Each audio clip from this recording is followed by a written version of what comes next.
आपने कभी देखा है गैर मुस्लिम लोग भी गरीबों की कितनी मदद करते हैं? ज़रा बम्बई चले जाओ, टाटा हॉस्पिटल के सामने खड़े हो जाओ, लाइन लगी हुई है गरीबों की मदद करने वालों की।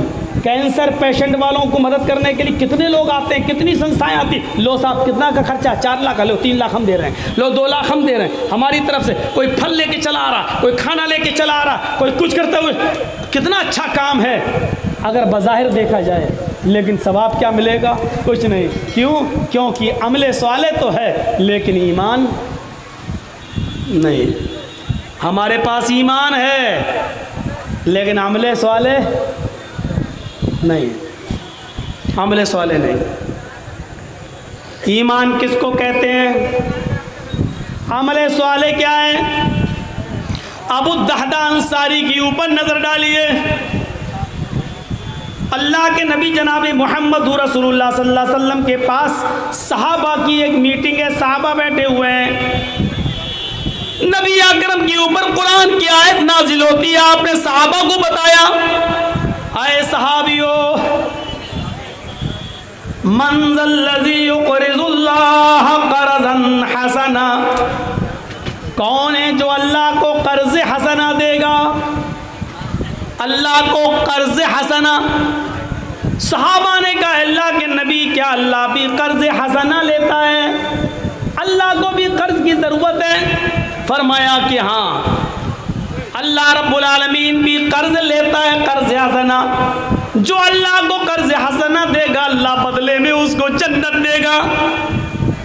तुम दुनिया में अल्लाह की राह में खर्च करोगे, अल्लाह उसके बदले तुम्हें जन्नत देगा। कुरान की आयत नाजिल होती है। आपने सहाबा को सिर्फ अभी बताया ही है कि अल्लाह ने यह आयत नाजिल की है, जो हमको कर्ज देगा हम उसको बदले में जन्नत देंगे।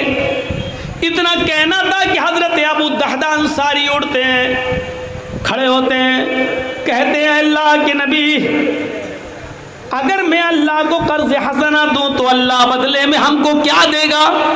अल्लाह के नबी फरमाते हैं अल्लाह बदले में तुम्हें जन्नत देगा। फरमाया अल्लाह के नबी, मेरे 2 बाग हैं मदीने में, एक नीचे हिस्से में एक ऊपर हिस्से में। मैं दोनों बाग अल्लाह को कर्ज हसना दे रहा हूँ, अल्लाह की राह में सदका कर रहा हूँ। मैंने दोनों बाग अल्लाह को कर्ज हसना दे दिए। बाग, गार्डन। अल्लाह के नबी फरमाते हैं नहीं, आए अबू दहदा, दोनों नहीं, तुम्हारे पास 2 ही बाग हैं। अगर दोनों तुम अल्लाह को कर्ज हसना दे दोगे, सदका कर दोगे, तो फिर तुम्हारे बीवी बच्चे क्या खाएंगे? तुम्हारी जरिए माश कहाँ से चलेगी? तुम्हारी इक्तिसादी, तुम्हारी माशी जिंदगी तबाह हो जाएगी। फिर तुम सड़कों पर भीख मांगोगे। अल्लाह को ये भी पसंद नहीं कि कोई भीख मांगे। इसलिए ऐसा करो कि 2 बाग हैं, एक बाग अल्लाह को दे दो और एक बाग अपने पास रख लो। कहने लगे ठीक है, फिर मैं उस बाग को दे देता हूँ जिसमें खजूरों के 600 पेड़, 600 दरख्त लगे हुए हैं। कहा ठीक है। अल्लाह के नबी सल्लल्लाहु अलैहि वसल्लम के सामने कहा कि मैंने वो बाग अल्लाह को कर्ज हसना दे दिया है, अब मैं घर जा रहा हूँ। वहीं से उठते हैं और घर की तरफ चल देते हैं। घर पहुँचते हैं तो क्या देखते हैं? घर में लॉक लगा हुआ है, ताला। पड़ोसी से पूछा कि मेरी बीवी बच्चे कहाँ हैं? जवाब दिया कि आपकी बीवी और आपके बच्चे भूखे थे, आपका इंतजार कर रहे थे, आप नहीं आए तो आपकी बीवी आपके बच्चों को लेकर आपके बाग में चली गई। जहाँ खजूरों के दरख्त लगे हुए हैं वहाँ खजूर तोड़ेगी और आपके बच्चों को खिलाएगी। अबू दहदा वहीं से दौड़ लगाते हैं, तेजी के साथ भागते हैं और उस खजूर के बाग के बाहर खड़े हो जाते हैं और दरवाजे से झांक कर देखते हैं कि मेरी बीवी कहाँ है। अंदर नहीं जाते। क्यों?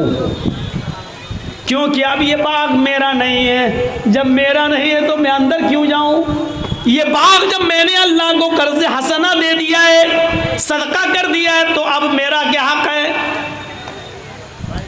यहाँ मस्जिद और मदरसे को 100 रुपये देने में हमारी चमड़ी पिघलती है, नहीं दे सकते हैं। एक बाग पूरा कर्ज हसना।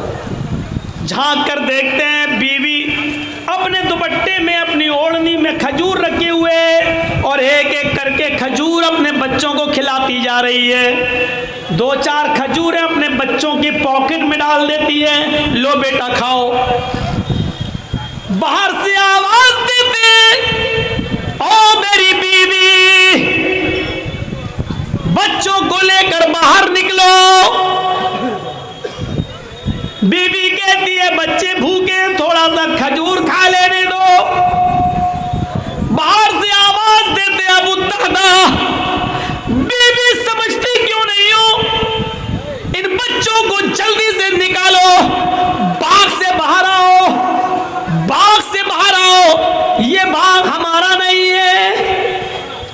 बीवी कहती है बाग हमारा नहीं है। खजूरों को देखती है, 600 पेड़ देखती है खजूरों को, कहती है सारे खजूर पक चुके हैं, अब ये कटने का नंबर है, बाजार में ये खजूर बिकेंगे, हमारे घर की तंगी मिटेगी, अच्छे दिन आएंगे। और आप कह रहे हैं ये बाग हमारा नहीं है। मेरी बीवी बहस बाद में करना, तुम पहले बच्चों को लेकर बाहर निकलो। बीवी दोनों बच्चों को लेकर बाहर आती है। बीवी के दुपट्टे में, उसकी ओढ़नी में जितने खजूर थे अबू दहदा ने वो सारे खजूर निकाले और उसी बाग के अंदर डाल दिए। अबू दहदा ने अपने बच्चों की जेब देखी, उनके जेब में जितने खजूर थे सारे खजूर निकाले और वो सारे खजूर उसी बाग में डाल दिए। फिर कहा बेटा मुंह खोलो जरा। जो बच्चे खजूर खा रहे थे उनके मुंह खुलवाए, जितनी भी खजूर मुंह में रखी हुई थी, चबी हुई थी, वो खजूर भी अपने बच्चे के मुंह से निकाली और वो खजूर भी, चबी हुई खजूर भी बाग के अंदर डाल दी। और कहा अल्लाह मुझे आने में थोड़ी देर हो गई, वरना मेरी बीवी और मेरे बच्चे इतने खजूर भी नहीं खा पाते। आय अल्लाह, ये बाग मैंने तेरी राह में सदका कर दिया है, कर्ज हसना दे दिया है। आय अल्लाह, तेरे नबी का फरमान है, जो मुझे जो अल्लाह को कर्ज हसना देगा अल्लाह बदले में जन्नत देगा। आय अल्लाह, मैंने अपना वादा पूरा किया, तू अपना वादा पूरा कर। आय अल्लाह, मैंने अपना वादा पूरा किया, तू भी अपना वादा पूरा कर। आय अल्लाह, मैंने अपना वादा पूरा कर दिया, तू भी अपना वादा पूरा कर। उधर बीवी कहती है कि ये बाग किसको दे दिया है? कहा अल्लाह को। बीवी ने कहा कि क्या मिलेगा? फरमाया, आए मेरी बीवी, जनाबे मोहम्मद रसूलुल्लाह ने फरमाया अल्लाह को कर्ज हसना दोगे तो अल्लाह बदले में जन्नत देगा। मैंने ये बाग अल्लाह को दे दिया है।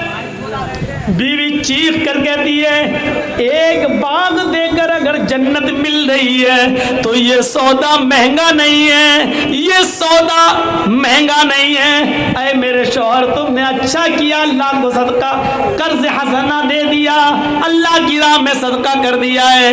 एक बाग देकर अगर जन्नत मिल रही है तो ये सौदा महंगा नहीं है, तुम बहुत सस्ते में निपट गए हो। मेरे प्यारे साथियों, कुरान की आयत नाजिल हुई यहाँ और उधर अमल करके दिखा दिया। ये था ईमान और ये था अमल स्वाले जो उन्होंने उसी दिन करके दिखा दिया।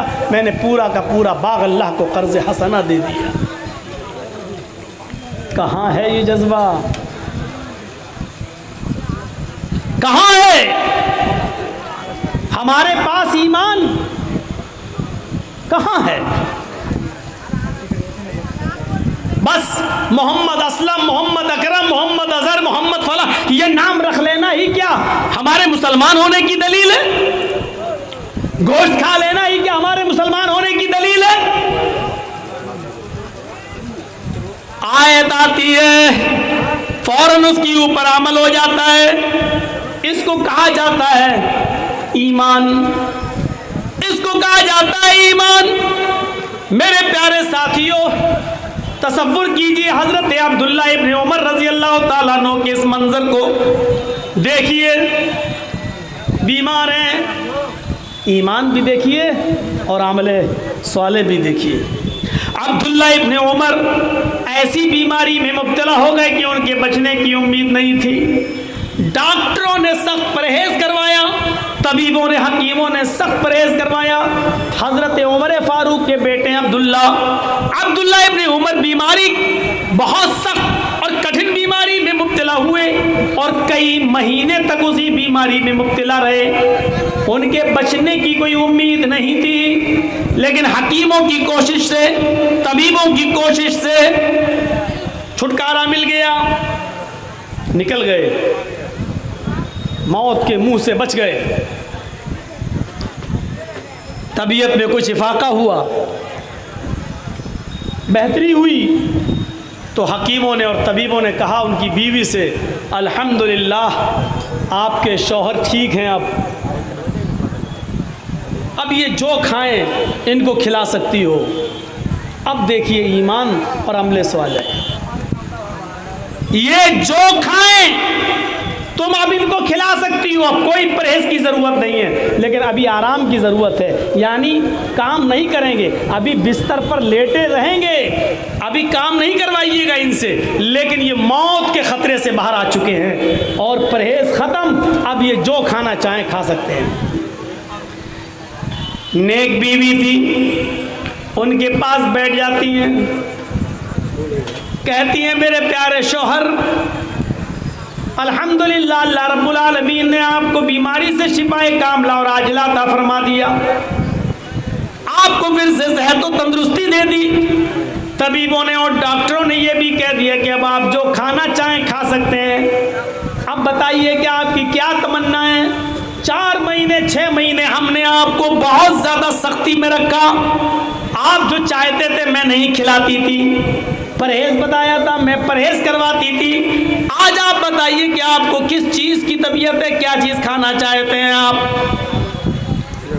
जैसे ही बीवी ने पूछा क्या खाना चाहते हैं, फ़ौरन कहा बीवी अगर मछली मिल जाए तो बना दो, बहुत दिनों से मछली खाने को दिल कर रहा है। कहा ठीक है। अपने खादिम से कहा, बीवी ने अब्दुल्ला इब्ने उमर के पास जो खादिम था, कहा कि जाओ बाज़ार से ये पैसे ले जाओ और अच्छी मछली लेके आओ। इत्तेफाक देखिए रोज़ाना बाज़ार में मछली आती थी, लेकिन उस दिन नहीं आई। होता है, आप रोज़ाना टिकट लेके बैठिए ट्रेन में, टीटी नहीं आएगा, जिस दिन नहीं लेंगे आ जाता है। कई मरतबा ऐसा होता, तजर्बा करके देखा होगा आप। रोज़ाना बाज़ार में मछली आती थी, आज अब्दुल्ला इब्ने उमर ने ख्वाहिश जाहिर की कि आज मछली खाने को दिल कर रहा और आज ही मछली नहीं आई। ग़ुलाम पैसे लेके वापस चला आया, कहने लगा मछली नहीं मिली बाज़ार में। अब वो डांटने लगी, वाह इतने बड़े मार्केट में तुम्हें मछली नहीं मिली, अंधे हो, दिखती नहीं तुम्हें? अब्दुल्ला इब्ने उमर ने कहा अपनी बीवी से, क्यों डांट रही हो इस बेचारे को, इसका क्या कसूर है? ये बेचारा गया बाज़ार में, मछली ढूंढी, तलाश किया, नहीं मिली तो क्या कर लेगा, कोई बात नहीं कल आ जाएगी। बीवी ने दूसरे दिन भेजा, देखो कुछ महंगी मिले फिर भी ले आना, लेकिन ले ज़रूर आना। लेकिन दूसरे दिन भी मछली नहीं आई बाज़ार। आप कनखी नज़रों से देख रहे हैं, कामचोर, थोड़ी मेहनत नहीं कर सकता, आगे नहीं बढ़ सकता। लेकिन अब्दुल्ला इब्ने उमर के आगे नहीं चल रही है बीवी की, नहीं, उसने ढूंढा है, तलाश किया, नहीं मिली, क्या करे? तीसरे दिन गया खादिम, तीसरे दिन मछली मिल जाती है। अब तसव्वुर करिए, मैं अपनी स्पीड यहां थोड़ी स्लो कर रहा हूं, जरा मंजर देखिए।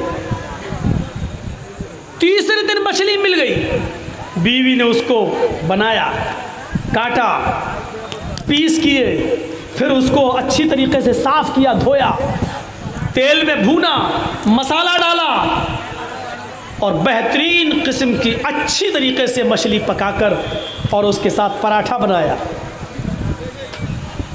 दस्तरखान लगा दिया शौहर के बिस्तर पर ही, फिर कढ़ाई उठा के लाई, दस्तरखान पर रख दी, पराठा उठा के ले आई, अपने हाथ से शौहर को उठाती हैं, बिठाती हैं और पराठे का लुकमा तोड़ती हैं, उसमें मछली लगाती हैं और अपने हाथ से अपने हस्बैंड के, अपने मुंह के, अपने शौहर के मुंह तक ले जाती हैं। जैसे ही वो लुकमा उनके मुंह तक जाता है, अभी उन्होंने मुंह खोला भी नहीं था, इतने में दरवाजे पर एक आवाज आती है, शैअन लिल्लाह। क्या घर के अंदर खाने की कोई चीज है जो अल्लाह के नाम पे मुझे मिल जाए? मेरे बच्चों ने 5 दिन से खाना नहीं खाया। यहां ईमान टटोलने की जरूरत है और यहां अमले स्वाले की जरूरत है। रोटी का लुकमा भी बीवी के हाथ में है, मुंह खुला हुआ है, यहीं से हाथ पकड़ लेते हैं अब्दुल्ला इब्ने उमर अपनी बीवी का, ऐसे दस्तरखान पर रखो, आवाज पर कान लगाओ, शैअन लिल्लाह, अल्लाह के नाम पर मुझे भी कुछ मिल जाए। मेरी बीवी मेरे बच्चों ने भी कई दिनों से खाना नहीं खाया। अब्दुल्ला इब्ने उमर फौरन वो दस्तरखान उठाते हैं, पराठे के साथ और मछली के साथ, और अपनी बीवी के हवाले करते हैं। मेरी बीवी, जिसके बीवी और बच्चे कई दिनों से भूखे हो, और ये आवाज सुन लेने के बाद ये मछली, ये पराठे का लुकमा मेरे हलक के नीचे चला जाए, कयामत के दिन में अपने अल्लाह को क्या मुंह दिखाऊंगा? ईमान का कौन सा हिस्सा मेरे पास रहेगा? जाओ उसको दे दो। हम लोगों की बीवी होती तो क्या कहती? इसी वक्त टपकने को था, थोड़ा सा और रुक जाता, अभी आने को था, क्या थोड़ा सा और सब्र नहीं हुआ? एक तो 3 दिन तक मछली नहीं मिली, तीसरे दिन मछली मिली तो बड़ी मेहनत से उसको पकाया, साफ किया, पकाया दस्तरखान पे, और जैसी खिलाने चली वैसे ही साहब अल्लाह के नाम पे मांगने वाला आ गया।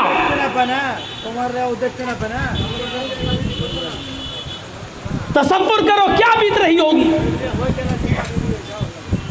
लेकिन एक बीवी थी, अपने शौहर की आदत से वाकिफ थी, इसलिए शौहर को कुछ नहीं बोला। एक बात कहती है कि आए मेरे प्यारे शौहर, मछली आपने बनवाई है, मछली आप खा लीजिए। ऐसा करते हैं, मछली में जितना पैसा लगा है, पराठे में जितनी कीमत लगी है, मैं मछली और पराठे की उतनी कीमत मैं निकाल कर अलमारी में से, तिजोरी में से मैं उसको निकाल कर इस मांगने वाले साइल के हवाले कर देती हूँ। आपको मछली पसंद है, पता नहीं उसको और उसकी बीवी बच्चों को मछली पसंद होगी भी या नहीं, हम ये कीमत उसको दे देते, वो अपनी पसंद का खाना अपने घर में बना लेगा। इसमें क्या बुराई थी? कहने लगे मेरी बीवी तुम बहुत ठीक मशवरा दे रही हो, मछली यही रहने दो, मछली हम खाएंगे, आप खा लेंगी, हम लोगों के बच्चे खाएंगे, लेकिन मछली और पराठे में जो कीमत लगी है वो निकाल कर उसको दे दो। अब दिखाता हूं ईमान और अमले स्वाले। बीवी तिजोरी खोलती है, कीमत निकालती हैं और लेकर देने जा रही हैं। अब्दुल्ला इब्ने उमर ने कहा इधर आओ, देखूं तुम कम तो नहीं दे रही हो उसको। उन्होंने जब उस दिरहम गिने तो अंदाज़ा लगा लिया कि मछली इतने की होगी, तेल मसाला इतने का होगा, आटा इतने का होगा, सबकी कीमत के हिसाब से जोड़कर कहा कि ठीक है मेरी बीवी, तुम कुछ ज़्यादा ही दे रही हो, कम नहीं दे रही हो। अच्छा है, ठीक है, जाओ दे आओ। जैसे वो कीमत देने के लिए पहुंचती है दरवाजे पर, अभी दरवाज़ा खोला भी नहीं है, अभी साइल के हाथ में कीमत दी भी नहीं। इतने में अब्दुल्ला इब्ने उमर फिर आवाज़ लगाते हैं मेरी बीवी कीमत लेकर इधर आओ। हैं अब क्या है, इधर आओ। आ गई, कीमत लाओ। क्या करेंगे आप? देखें, अभी तो देखा था, अरे लाओ ना, मैं तुम्हारा शौहर हूँ, मांग रहा हूँ, दो ना, दे दी। कीमत भी दस्तरखान पर रख दी, मछली उठाई, पराठा उठाया और उसमें कीमत भी रख दी दस्तरखान पर, और पूरा का पूरा उठा कर कहा मेरी बीवी जाओ इस मांगने वाले को कीमत भी दे दो और मछली भी, पराठा भी। हम लोगों की बीवी होती, कहती सटिया गया ये आदमी, पागल हो गया, दिमाग खराब हो गया इसका। वो कहने लगी क्या हुआ आपको? कब? पहले दे के आओ फिर बताता हूँ। अरे दे के आऊँगी तब क्या बताएंगे, अभी बताइए ना। कि ना, पहले दे के आओ, दोनों चीज़ें दे के आओ। शौहर का हुक्म था, बीवी जाती है, कीमत भी दे देती है, पराठा भी दे देती है, मछली भी दे देती है, और वो दुआएं देता हुआ चला जाता है। ये बैठती है और कहती है बताओ मियाँ अब तो बता दो क्या हुआ। पहले तो कह रहे थे कीमत दे दो, मछली हम और हमारे बच्चे खा लेंगे। फिर मैं कीमत देने गई तो आपने वो भी बुला लिया और फिर कीमत भी दे दी, मछली भी दे दी। वाह, ऐसा क्यों? कहा मेरी बीवी जब तुम कीमत देने जाने लगी तो मेरे दिल में ये ख्याल आया, आए अब्दुल्ला तुझे मछली ज़्यादा पसंद है या मछली की कीमत? मैं किसी नतीजे पे नहीं पहुंच पा रहा था, मुझे मछली ज़्यादा पसंद है या मछली की कीमत। बहुत गौर किया कि मुझे क्या ज़्यादा पसंद है, लेकिन मैं किसी नतीजे पे नहीं पहुंच पाया, इसलिए मैंने दोनों चीज़ें दे दी।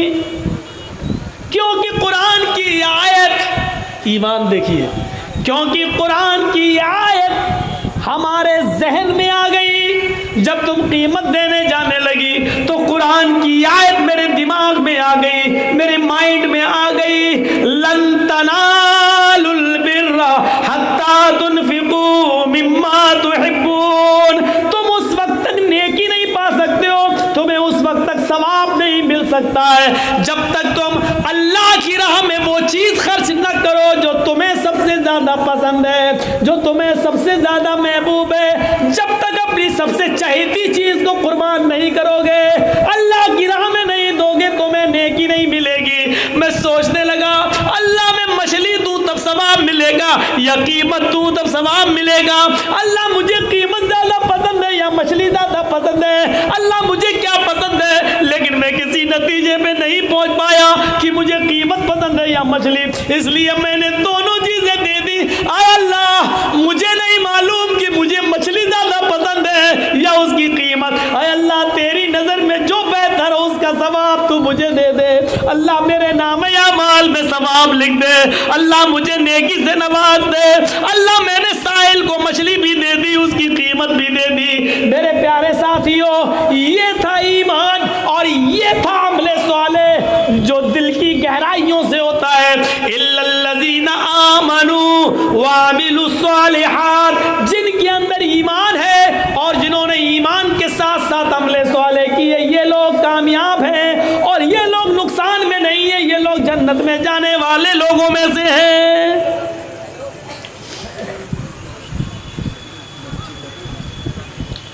एक बच्ची यहाँ पर बैठी हुई है, बिलाल चौक की बता रही है, जिस किसी भाई का भी हो यहाँ से आकर के लेके जाएं। एक बच्ची बैठी हुई स्टेज पर, बिलाल चौक की बता रही है, आए उसको ले जाए यहाँ से। चलिए ठीक है, वो जिसकी होगी ले जाएगा, और किसी के ना हो तो हमको दे दीजिएगा, हम ले जाएंगे। तो ईमान और अमले साले देख रहे हैं, ये था ईमान और ये था अमले साले। आइए दो चीज़ें और दिखा दूँ। वतवासौ बिल हक़्क़ि वतवासौ बिस सब्र। तुम्हारे मुंह पे तुम्हारी जैसी, हमारे मुंह पे हमारी जैसी, ये नहीं है इस्लाम में। इस्लाम के अंदर दो टूक सही सही है, डंके की चोट पे बोलो। गलत को गलत कहो, डंके की चोट पे कहो। है गलत तो गलत, ऐसा भी कर लो वैसा भी, तुम्हारे मुंह पे तुम्हारी जैसी, हमारे मुंह पे हमारी जैसी। नहीं, वतवासौ बिल हक, हमेशा हक बात कहो।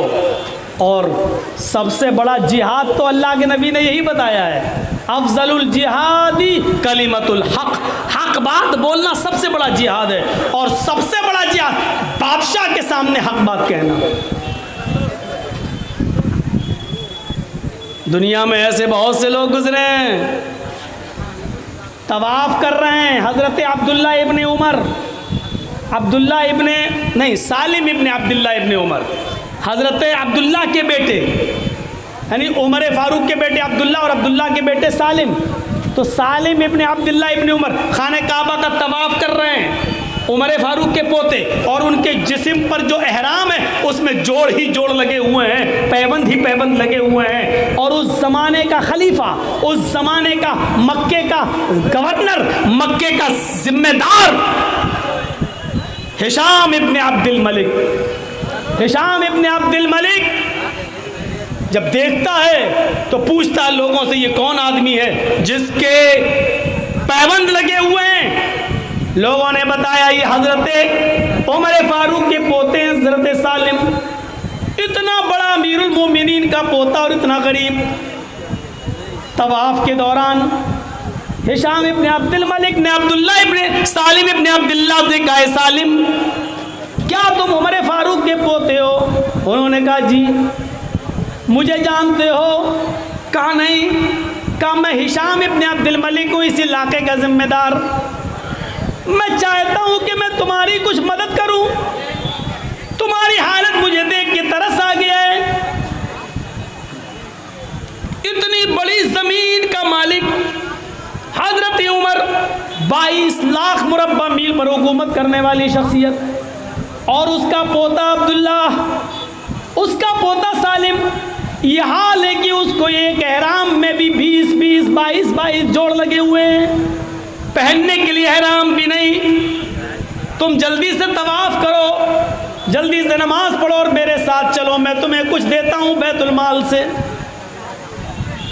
हजरत सालिम इब्ने अब्दुल्ला मुस्कुराते हैं और मुस्कुरा कर कहते हैं, नी ला अस्तही मिनल्लाहि अन असला फी बैतिही गैरा।